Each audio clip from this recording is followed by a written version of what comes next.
মাল চাই আৰু মাল খায়। ইহঁতৰ বাবে পূজা কেইদিনা মানে ঘৰ দুৱাৰ নাই আৰু ফেমিলি মেম্বাৰ নাই ইহঁতৰ বাবে। পূজা কেইদিনা একদম মানে ইহঁতৰ লগৰখিনিয়ে মেইন মানে একদম মাল খাই য'তে ত'তে পৰি থাকিব পূজা কেইদিনা মানে একদম গাৰ্লফ্ৰেণ্ডৰ লগত একদম ৰোমান্টিক মুডত ঘূৰি ফুৰিব পূজাৰ মণ্ডপে মণ্ডপে। আৰু পূজাৰ মণ্ডপত সোমাই চেলফি ল'ব, গালত গাল লগাই দুইটাই। মটু পটলুৰ বাঁহ সিংহৰ মুখা লগাই চেলফি উঠিব। আনকি এই দোকানীকেইটাৰ লগতো চেলফি উঠিবলৈ নেৰে আকৌ সিহঁতে। গাইজ, যিহেতু দুৰ্গা পূজা সমাগত, বিশেষকৈ দুৰ্গা পূজাত আমি 4বিধ ল'ৰাক দেখিবলৈ পাম। আচ্ছা, মানে প্ৰথমবিধে গাৰ্লফ্ৰেণ্ডৰ লগত একদম ৰোমান্টিক মুডত ঘূৰি ফুৰিব পূজাৰ মণ্ডপে মণ্ডপে। আৰু পূজাৰ মণ্ডপত সোমাই চেলফি ল'ব, গালত গাল লগাই দুইটাই। পকৰি, ম'ম', জেলেপি এইবোৰ খাব। আৰু সিহঁতে খোৱাৰ লগতে মেইন কামভাগো চলাই থাকিব। মানে পূজা চোৱাৰ আৰু বেয়াটো ভাবিব নালাগে, মানে পূজা চোৱাৰ মেইন কামভাগো চলাই থাকিব। আৰু ছেকেণ্ডবিধ ল'ৰাই ফেমিলিৰ লগত খুব শান্তভাৱে পূজা চাব।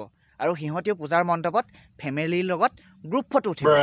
আৰু তৃতীয়বিধৰ বাবে একদম পূজা চূজা মতলব নাই, মানে ইহঁতৰ বাবে অকল খোৱাটো মেইন।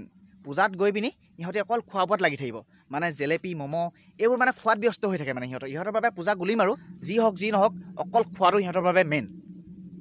আৰু চতুৰ্থবিধ, এইটো কিন্তু মেইন দেই। চতুৰ্থবিধে কোনো কাৰণ নোহোৱাকৈ ইফালৰ পৰা সিফাললৈ পেঁপা চেপা বজাই হুলস্থুল পৰিৱেশ কৰি ৰাখিব, একদম চিঞৰ বাখৰ কৰিব। পুলিচৰ বাবে ইহঁতে হৈছে মহিষাসুৰ, গম পাইছেনে? মটু পটলুৰ বাঁহ সিংহৰ মুখা লগাই চেলফি উঠিব। আনকি এই দোকানীকেইটাৰ লগতো চেলফি উঠিবলৈ নেৰে আকৌ সিহঁতে। একদম মানে চেলফি উঠি য'তে ত'তে আপলোড দিব, মানে ইনষ্টাগ্ৰাম, ফেচবুক, হোৱাটছআপ চবতে মানে আপলোড দিব। আৰু ইহঁতে পূজা কেইদিনা মাল চাই আৰু মাল খায়। ইহঁতৰ বাবে পূজা কেইদিনা মানে ঘৰ দুৱাৰ নাই আৰু ফেমিলি মেম্বাৰ নাই ইহঁতৰ বাবে। পূজা কেইদিনা একদম মানে ইহঁতৰ লগৰখিনিয়ে মেইন মানে একদম মাল খাই য'তে ত'তে পৰি থাকিব পূজা কেইদিনা। মানে একদম সৰু পোৱালিৰ পৰা বন্ধুক পিষ্টল খুজি যাকে তাকে গুলিয়াব, বেলুন ফুটাব। মানে চতুৰ্থবিধ মানে সাংঘাতিক আৰু ইহঁতৰ পুলিচৰ বাবে ইহঁতে একদম মহিষাসুৰ। হয় নাই নহয় বাৰু? কমেণ্ট এটা কৰি জনোৱা।